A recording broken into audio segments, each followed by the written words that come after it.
Hello, everybody. I'm Matt Margolis. I'm the head of community at Lawtrades.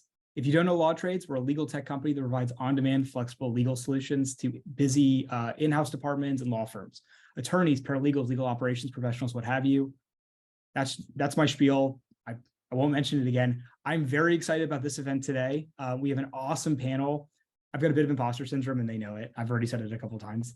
So today we're going to be talking about product counsel and scaling products and features internationally and working within teams that are international. So I'm not going to do anyone here justice. So I'm going to let them introduce themselves. I'm going to start with John. Do you want to introduce yourself? Sure. Hey, everyone. My name is John Vermandel. I'm a product counselor at Google. Specifically, I cover Google Maps and the user-generated content on Google Maps. So things like photos, reviews, videos that appear on Maps and Search. I grew up in the New York area. I've lived in the Bay Area for a while. I'm back in the New York area now. And yeah, just enjoying remote work and working across the globe, and just been great. Yep. Thanks, Matt. Awesome. No, I'm glad you're here. And Matt, do you want to go next?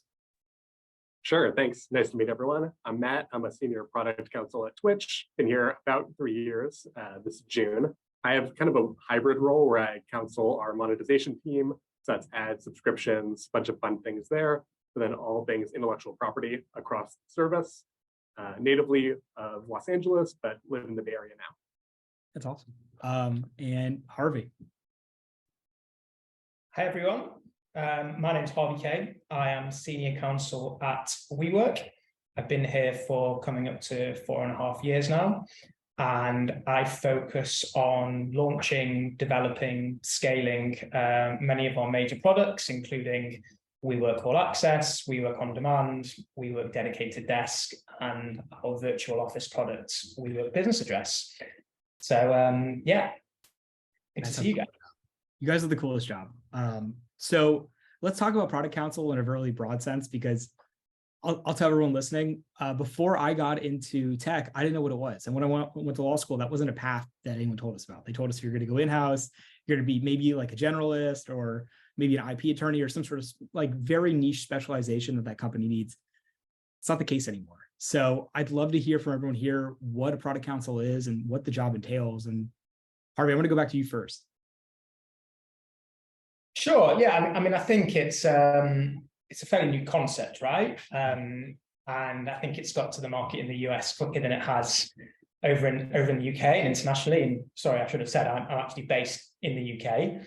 But yeah, product counseling, what does it entail? I mean, I think it's kind of, I see it that there are 3 components. I think the primary component is advancing business growth. So, understanding the objectives, the strategy of the company, and being that person who is there to advise as a business counsel and say yes. I think a lot of lawyers like to say no, but to be the lawyer that says yes, do this, but think about X, Y, and Z, which leads on to my next kind of component, which is mitigating risk. And I say mitigating risk because you can't avoid risk. And I think the role of a good product counsel is to know that risk is a good thing. Like it's good to take on risk, especially if you're a company who is looking to scale, especially internationally. Being there to say, look, if you're going to do this, then that's great. But let's think about doing X, Y, and Z to see if we can mitigate that risk. And the final component, I'd say, is being the playmaker, or for more of a US audience, the quarterback, to kind of be able to connect the dots between all the relevant stakeholders. So as a product counsel, you're likely to be talking with legal specialists within your own legal team, outside counsel, and then on the flip side, you've got your business stakeholders telling you they want to do everything within the next 5 minutes. And so being able to translate the conversations and connect the dots between those stakeholders is a massive part of the role. And I think, someone who can do that will make for a very good product counsel. By the way, I appreciate the quarterback reference. The coming across the pond. Thank you, Harvey. I also said Z rather than Z. So I hope you appreciated that one too. I didn't even catch it. I caught it now, and I appreciate it more than you know. And John, what is product counsel? I think Harvey did a really good job describing it. So he used the term quarterback, I would look at it as you're the mini general counsel of your particular area.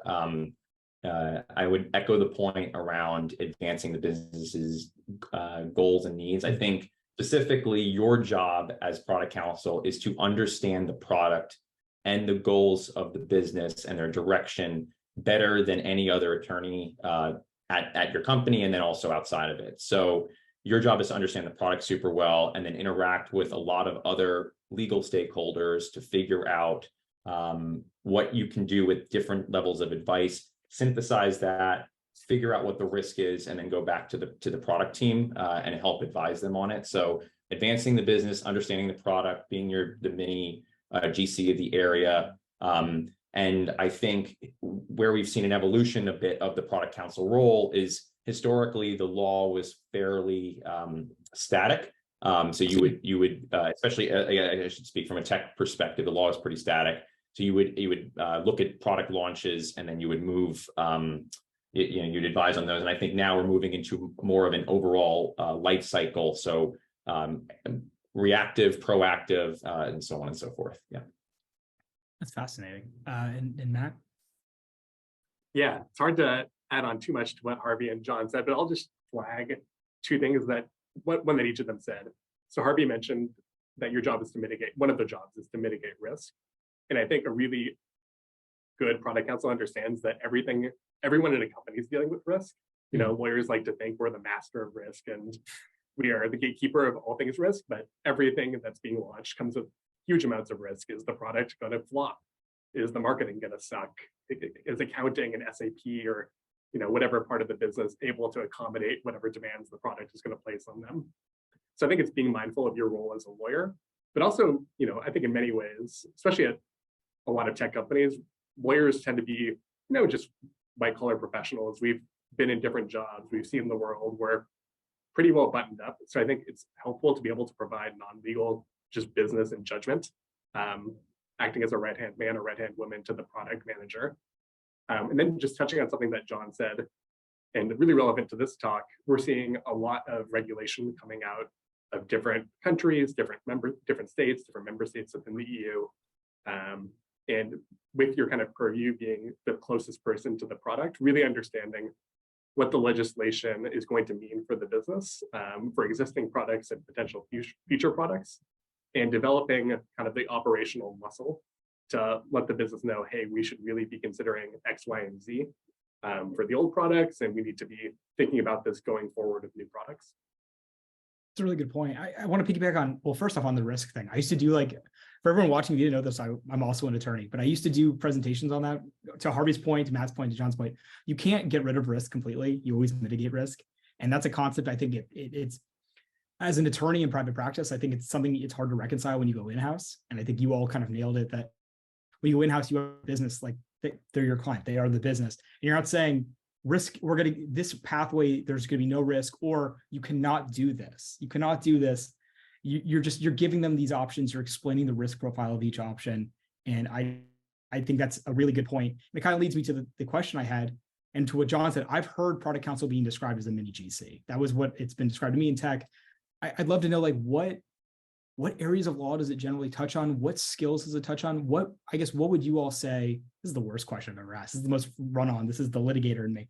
What would you say makes a great product counsel? Whether it be experience in X or skills in Y, what would you say it is? And Harvey, I'll go back to you on that one.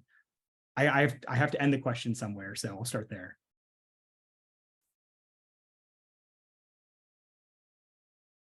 So I think there's two ways to answer that question. I think there's the legal skills that I think a good product counsel has, and then there's the kind of what people like to refer to as soft skills in terms of managing people and situations. So I think that the legal skills one is probably the easier one to answer, which makes a change because usually the legal question is the harder one. But I think it ultimately depends on the product. So I mean, looking at the companies that myself, Matt, and John are representing on the call, there's going to be a vast range of different types of legal experience that are going to be relevant to a product counsel. But I would like to say, and I don't want to speak for the other guys, but regulatory is obviously a massive area. If you're working with in a B2C world rather than a B2B world, you're going to have consumer protection laws, consumer protection frameworks.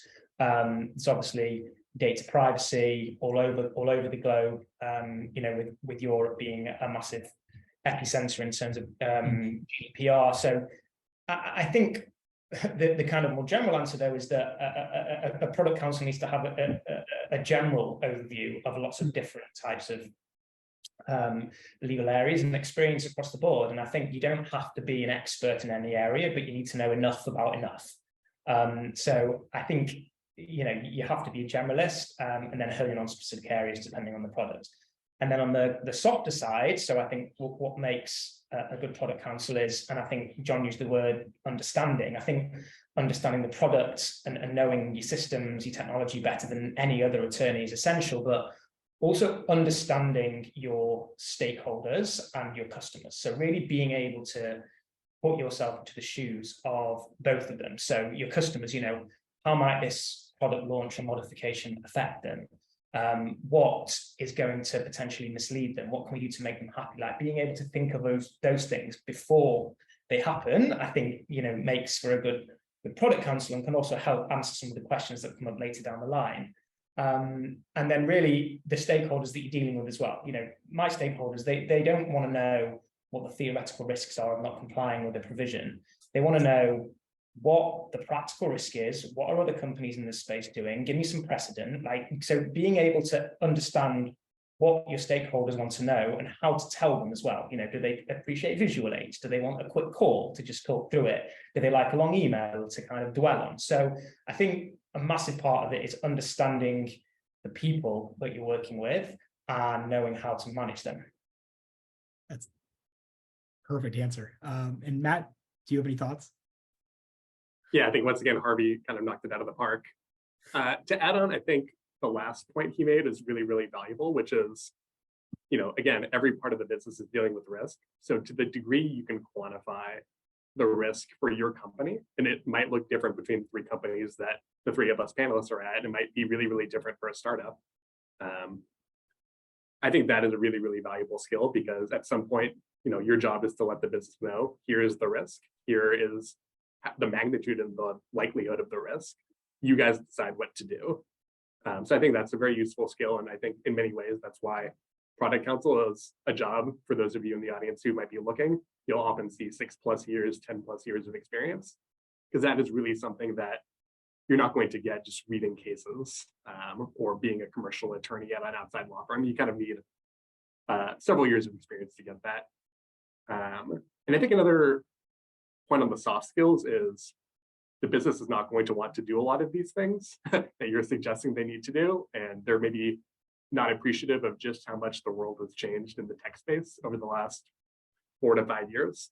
So the soft skills and being able to really communicate to the business, here's why we need to do this. Maybe even here's a competitive edge we could gain if we're more compliant.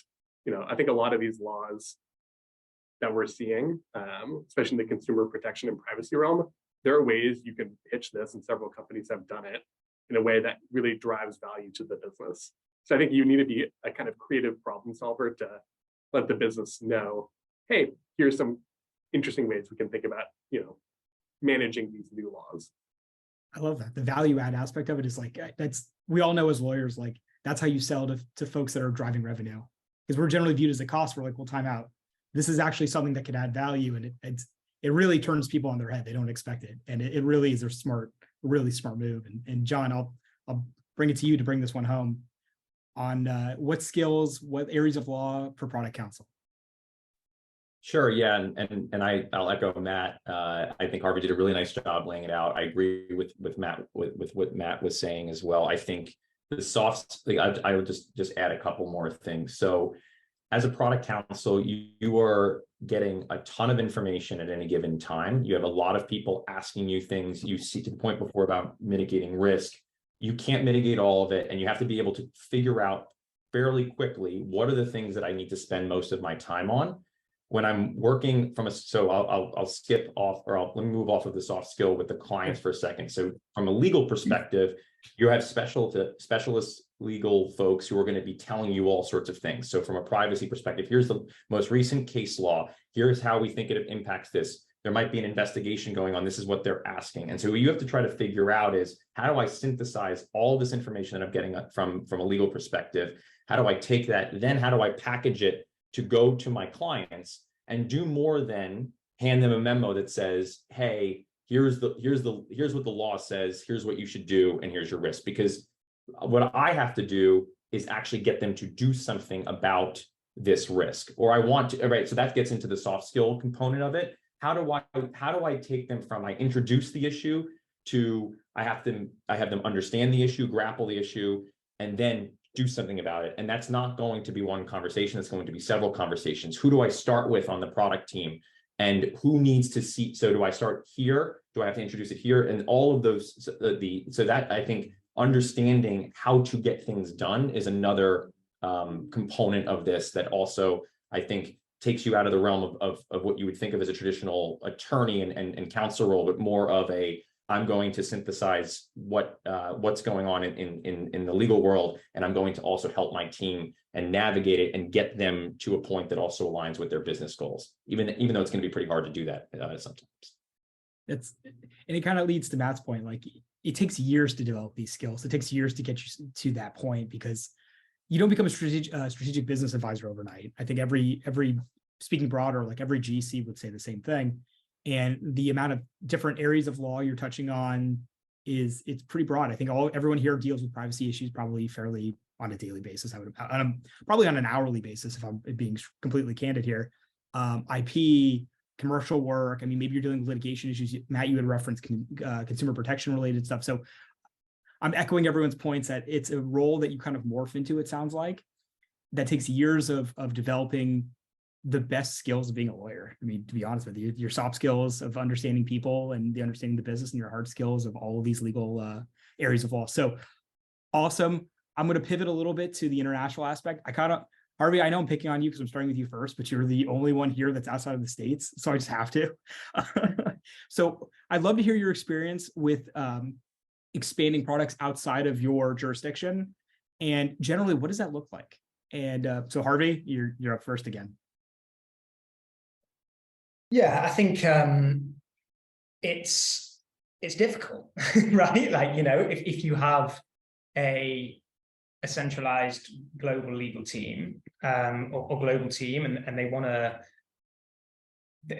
often, a product development team will want to launch a product as kind of cookie cut as possible, so that you can do the same thing everywhere else, because obviously that involves the least amount of tech lift and the least amount of kind of, the fewer changes that you can make, the better. It's more efficient. You can get it to market quicker.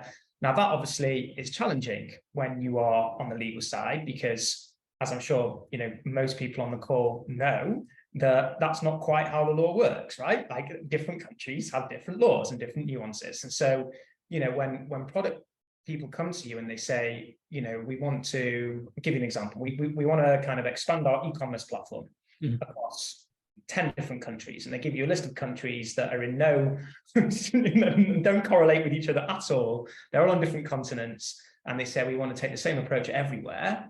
That each of those countries has its own set of laws, which may dictate what that e-commerce platform has to look and feel like.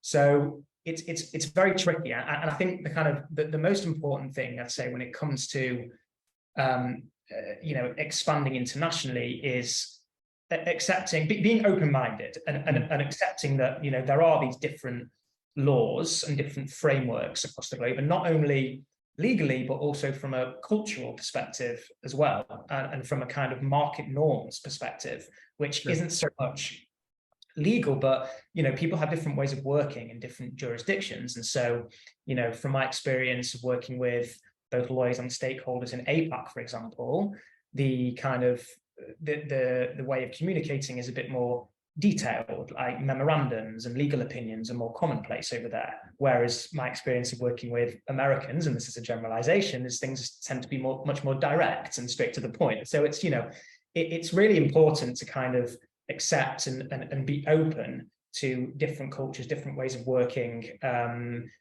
making sure that you're taking those things into account. And I think, you know, the final thing I'll say is that I found myself in a position where, as you can hear from my accent, I am British and I'm based in the UK. What? But I know, crazy, right?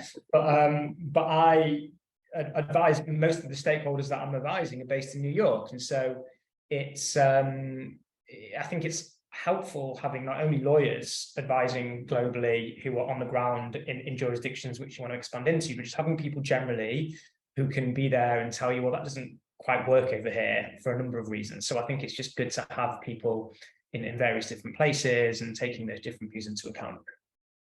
Absolutely.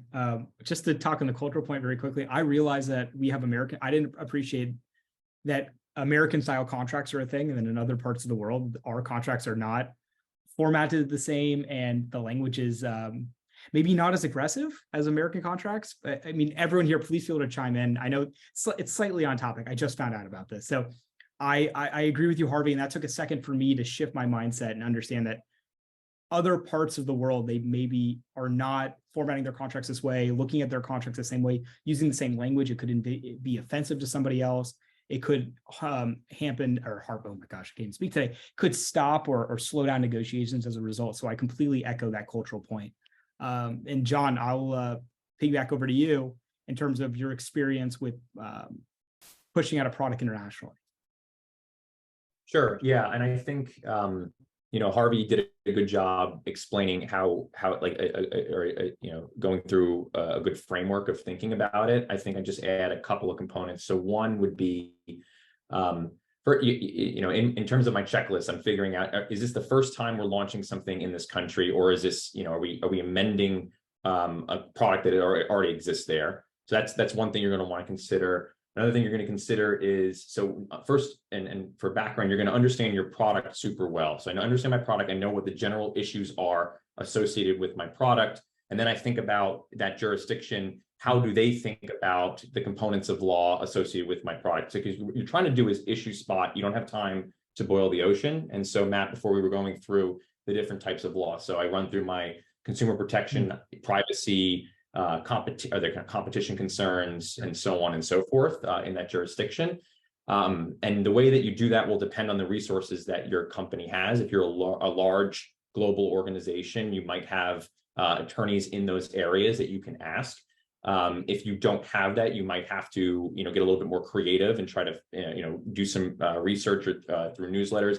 I don't know if you have outside, you know, or, you know, budget to get local attorneys to look at it. So you're first just trying to do a complete issue spotting process. And then if you do discover that there's a material issue in a given jurisdiction, then you're gonna need to go and dive in and then see, okay, what will realistically happen if that issue is triggered. And so that's when you get into the practical. So can executives get jailed, right? There are some jurisdictions where if you violate the law, executives can get jailed. And if you have employees in that country, that's something that you're really going to want to consider. So that's something that has come up before. If you, you know, so anyway, you have to do, it's an analysis where you start broad, you start to kind of hone in on where the issues are. To Harvey's point, I want to scale, the business wants to scale things in a way where it's the same thing everywhere. You know, you're gonna have to make tweaks. What is defensible in given jurisdictions? And then the other component that I think is super useful is, let's say they start with their list of, you know, they say, I want to do the whole world. What you might want to do, and it depends on the culture of your company, but you might want to suggest that you do experiments. So you pick jurisdictions that are less risky. You start there. That's where you can kind of get the kinks out of it, because a lot of this also is like, you launch something. Are you ready and prepared to deal with a regulator response or a regulator question, you know, feedback from the, you know, the populace? So you're able to start with the less risky countries and then continue to roll that out over time. So that's the other lever you can pull, which is like, don't just launch it everywhere all at once. Let's start with like a phased launch. So anyway, those are the other things that I would add to that. No, that makes complete sense. Yeah, definitely don't want to start in the highest risk areas and then just like watch things come. It's like a domino effect. Matt, for final points. Yeah, maybe just to crystallize a lot of things Sure. that Harvey and John said, because I think all of that was correct. I think the first point is you need to understand what sort of business you're running, where your customers are. Do the regulators in different jurisdictions care about your company for different reasons?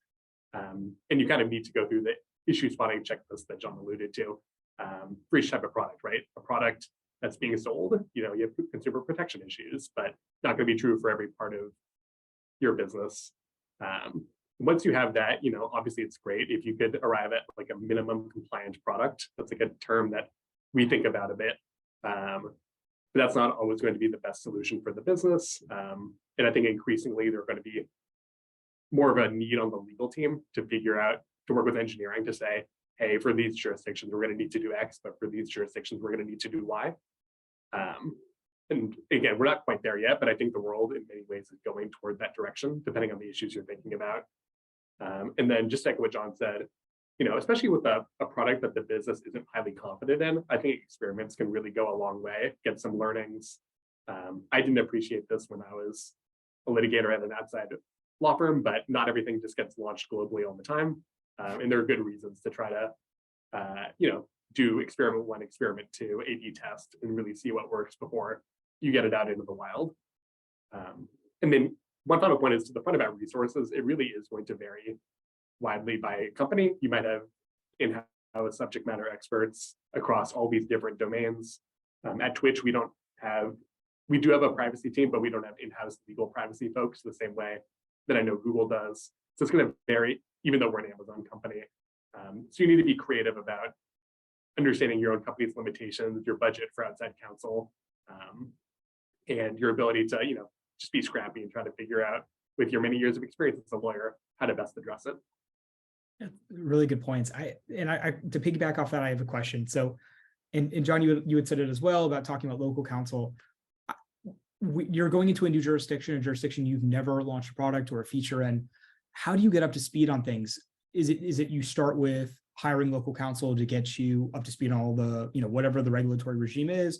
Do you start with a simple Google search? How do we get from A to B there? And Matt, I'm going to throw it back to you. Yeah.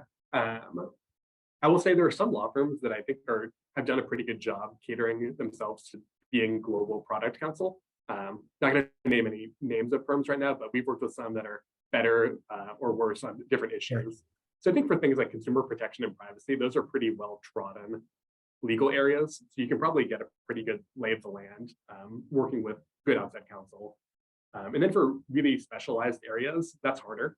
And you kind of, there are resources like, there's Lawtrades or there's Tech GC. There's certain communities you can go to say like, hey, does anyone have experience in Web3 payment processing or OFAC? Name your kind of arcane, but really, really complicated subject matter.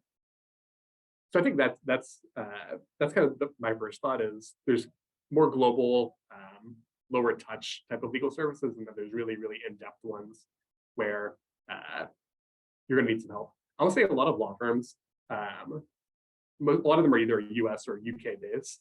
They have good relationships with local counsel to help do the deep dives on some of the issues. Let's say, they know that there's an issue in Sri Lanka that needs to be looked at. You're not going to need to find them, but hopefully your outside counsel can. Preach. And Harvey?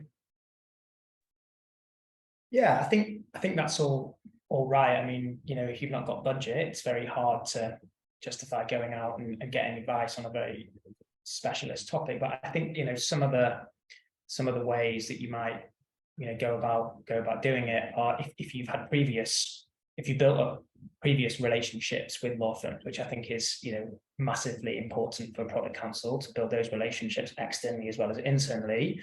One thing that I find incredibly useful is I subscribe to quite a few of these law firms' newsletters, and a lot of them are very happy to kind of add me on to their distribution list, where they send out regular newsletters and updates, whether it's compliance or regulatory related, consumer protection or privacy. And so kind of just taking the time to skim through those newsletters and keep yourself abreast of updates and changes in the law, that can be a really helpful tool as well, to just again, I'm not saying you should go and make massive decisions just off the back of newsletters from law firms, but it can be a really helpful, cost-effective way of keeping yourself up to speed from law firms that you trust and are pretty credible. So that would be a tip that I would give. Absolutely. And John? Assuming you work at a company or you're working for a company that does not have a global legal presence in all these jurisdictions, I really like the newsletter idea. And I also like Matt's suggestion of working with local counsel. Is once you've determined that you need to do that. So that's the harder part that takes a lot of judgment. But once you've determined that, because, you know, outside of the US, one of the things that I underappreciated, I think, until I've been in the role, is the local firms know the regulators, and they're different. They operate differently than American regulators, for example. They know what they care about. They know how they operate. And even that type of information, back to like the soft skill point, is super useful to say, okay, maybe this regulator needs to have some sort of pre-read before you go in. If it's a massively important launch and you're going to you're going to let the regulator know. I mean, there are circumstances where that could be you know, a useful tool. So anyway, newsletters, and then law firms, and then just trying to issue spot and figure out how large the you know, what the material issues are, and then how much time and effort I need to put into doing more diligence. It's super important. Yeah, that makes complete sense.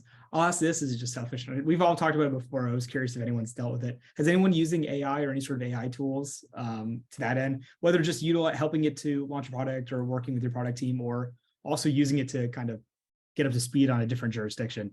I'd love to hear from everyone here. And if anyone wants to jump in, if not, that's fine, because it's kind of new and it's not a lot of people are using it yet. So I can jump in. So Sure. yeah, I was on parental leave when the chat GPT and you know, the different explosion in AI. I think, you know, I've worked with ML because we use it for content moderation. So I work with ML a lot. And then for AI specifically, now we're spending a lot of time talking about how Gen AI is going to just radically transform content, right? So it's going to be easier and cheaper to create new content. There's much more of a risk of disinformation. And so the content teams the moderation teams that I work with, a lot of this is thinking through, okay, now that these tools are going to be in the public's hands, what are the where is the world going to go? So a lot of that's not really legal in nature, but you have to think through, you know, how is this going to interplay with, you know, profiling under the GDPR, and you know, and that's where your toolbox comes in. You can say, okay, this is now how my product team is going to change how they might use something, and then what are the types of legal issues that's going to trip. Do I say anything now because they're just kind of, you know, throwing stuff against the wall? And that's another part of like the soft skills, like when do you interject versus just kind of let them riff and then kind of give them some guardrails and say, hey, you have to think about this, isn't this? But once anyway, so that's been my experience recently with it. Yeah. Fascinating. Anybody else? Yeah, just to add, I've also had some occasion to work, I'll call it with ML stuff too, in proactive detection and kind of community harms type issues. We've seen on Twitch some number of AI generated content. And it's opened up another thing which I wouldn't have thought of before, which is, you know, our internal company policy for handling different types of use cases of AI. Deepfake being an example John mentioned, but there's a whole bunch of other issues that the business is thinking about. It's not even necessarily legal. And, you know, the hand in glove approach of what does the business want and what does legal need to do to effectuate that is something that we've at least started to see. That's fascinating. Harvey? To be honest, not done much by way of AI just yet. I think we're being kind of fairly cautious in the sense that we want to kind of wait and see how stuff pans out. Obviously, like privacy concerns and confidentiality, and, you know, I think it's in a really exciting space. I think as it relates specifically to product counseling, I think it could be helpful in some ways, but I suspect that it may be helpful in for other types of lawyers more so, in the sense that I do feel, and I'd like to think that we've kind of got this point across as part of this this call that I think a lot of product counseling does come down to human judgment and assessing situations and people. So, definitely interested to see how it develops. And I think there absolutely will be a space for Gen AI when it comes to product counseling, but I think it will be a lot longer before you're able to replace that judgment and that kind of situational and people management. I couldn't agree with you more. 100%. So I was curious about that. We have a question from the audience I wanted to quickly tackle.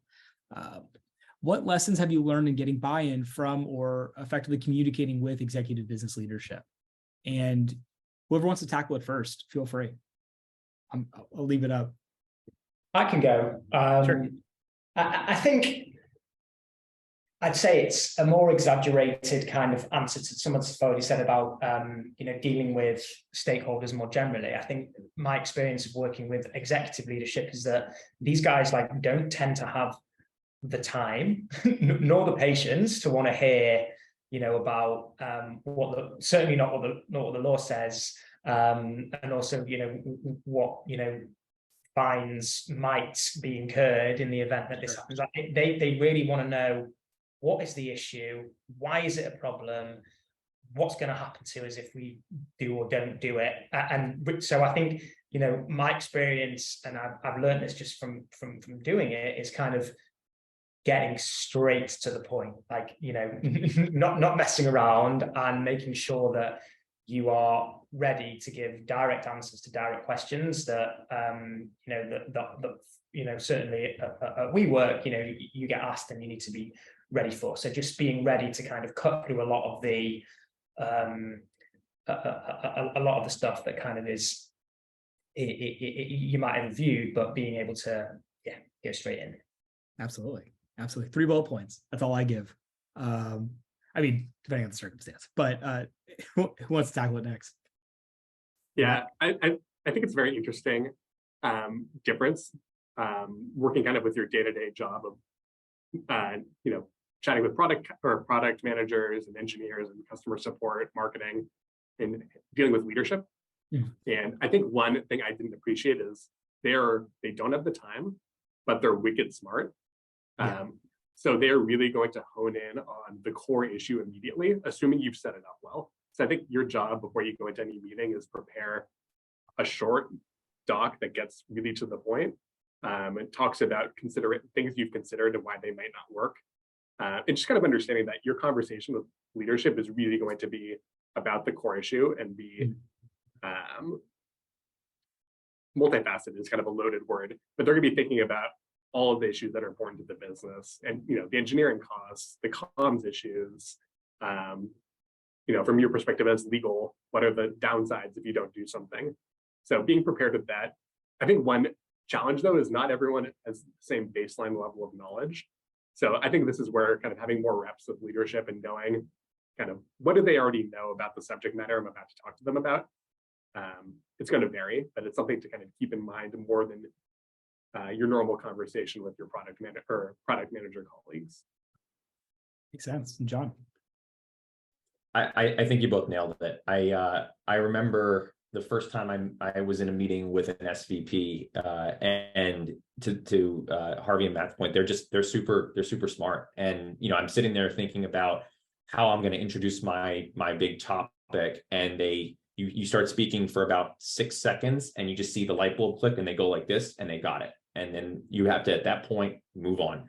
And you need to have, to their point, a short, succinct, what is the thing that I want to get across to them? I have 5 minutes of their time, or sometimes 30, I get 30 seconds of their time. What do I want to get across? And what they care about is how is this legal issue going to impact their 3, 5, 7 year plans?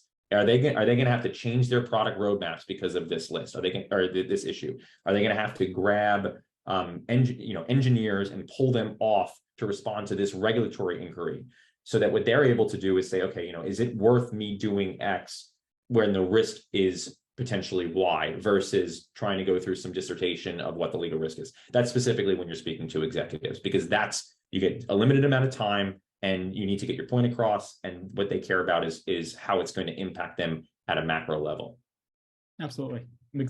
And it reminds me of like talking to a judge. Like whenever I would argue in front of the judge, the moment the judge got it, granted, judge, I'm not saying judges are not smart, but the moment the judge got it, move on, keep going. And a lot of people are like that. A lot of people can completely understand where you're coming from, and you just don't appreciate that, especially as lawyers, where we become this bank of knowledge. We don't think that everyone else has that bank of knowledge, or at least understands where we're coming from. So when that happens, it's fantastic, and it makes our jobs so much easier. So I echo everyone's points here. I had a quick thought and a quick question for everyone here. I'd love to know how you expand your team, especially going international. We've talked about this, where sometimes your team has one base of operations. Maybe you're in one country and you utilize local counsel in different jurisdictions. Maybe you have attorneys on the ground in these jurisdictions. I guess my question to everyone here is, what makes sense? When do you know to expand? And do you expand? Do you expand into these countries, or do you think you just use local counsel to assist in whenever you're expanding a product or feature? And whoever wants to jump on this one, or I'll popcorn it. I can say, you know, I'm not in a position where I've had to make those types of decisions. I do know, at least our philosophy is, from a product counseling perspective, we like to, in our division, we like to match where the clients are. And so a lot of that is, you know, if the clients are based in California, then you're going to have your team generally. I mean, this is a little bit pre, you know, the pandemic era, but before it was specifically, you know, you had to be with the product teams, because the majority of the job was working, you know, kind of hand in glove with them. I think if the product team were going to expand into another jurisdiction, then you might want to consider having a local lawyer to help advise that person. And time zones are super important as well. Like, and then again, are we talking about, you know, what are they executive? Are you going to build out an executive team, executive product team with you know, if you work for a tech company, engineers, then you might need to have somebody in that jurisdiction with them. But otherwise, you probably, and sorry, the other thing I'll mention really quickly is, you know, in law is generally much more conservative and moves a lot slower than the business does. I think that also, I've seen that in experience from a counseling perspective. Even when the business changes how they're structured, we like to slowly kind of catch up to where the business is, because you don't want to make a lot of big changes in how you're counseling. You want to make sure that you're, you know, available to them. So anyway, I would say you probably are going to expand once there is such a strong business need that the business is complaining to you that you don't have local counsel. That's probably when that decision is. Yeah, makes sense. Matt, you want to tackle next? Yeah, like John, I have not personally had experience, which is kind of global from day one sort of product. But having spoken to other product counseling companies that tend to be more highly regulated, especially if they need to get licenses to operate in a particular country. You know, you're going to need to get the license before you can get in there. The approach that John outlined is basically how they've tackled it, where they make sure that once they've gotten to a new market, you know, not necessarily country by country, but maybe region by region, they have at least one attorney there, kind of with the folks on the ground to make sure that their legal issues are resolved. Makes sense to me. Harvey. Yeah, I mean, I don't have a great deal to add. I think Matt and John have, you know, have covered it. But again, I think the philosophy we have is, you know, we look at our projected revenues across all products, and, you know, in terms of which markets are going to hopefully bring in the most, and, you know, that might be where we're willing to invest more in all areas, and certainly legal as well. So I think really it comes down to, yeah, looking at your ROI, and then also considering the regulatory frameworks, and having an understanding of, you know, if we know that certain countries do have more stringent laws and regulations in the area, in which is very relevant to your business or product range, then you might need to think about getting someone locally in there. So yeah, that's what I would say on that. No, that makes sense, especially the growth of the product in a certain region. Like it does, then it justifies the need for more headcount.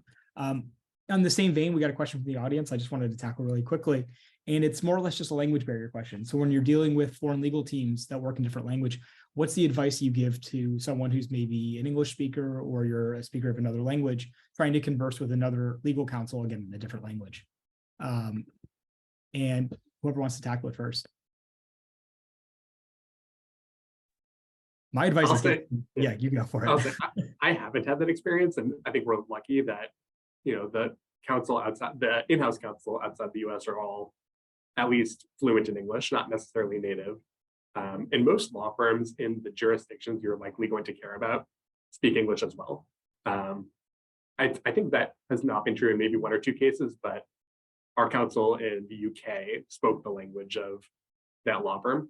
I think Portuguese was one of those languages. I think that might be one of the markets maybe where English isn't as common. So I haven't personally had experience with it, but ideally when you're hiring outside the US, you're conscious of, hey, I'd ideally hire an attorney who speaks not only English, or not only the language of that market, but English as well.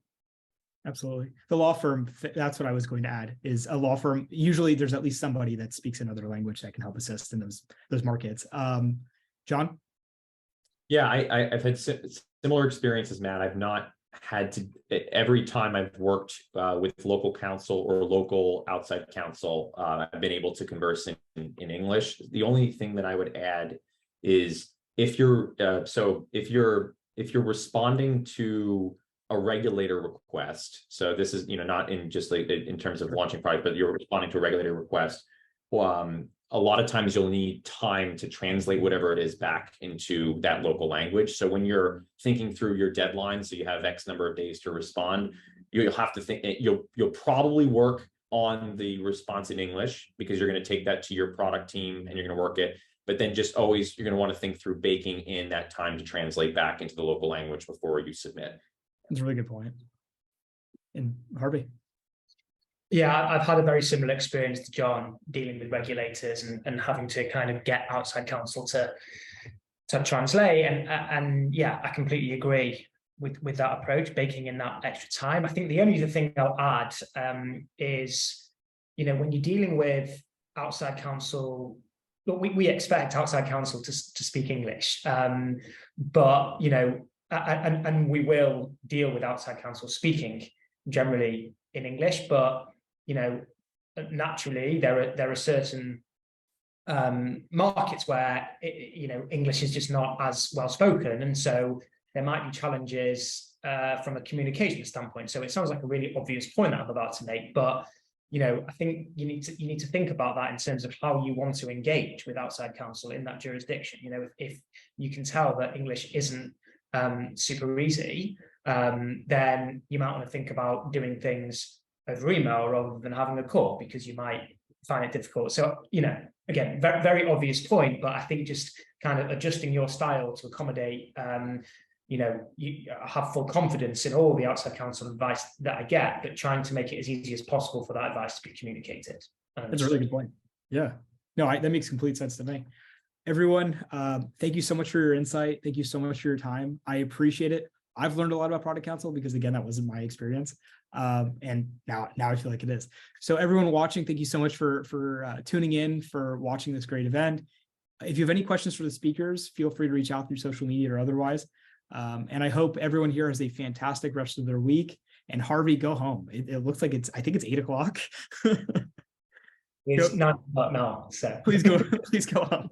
All right. Thank you, everybody. Thank you.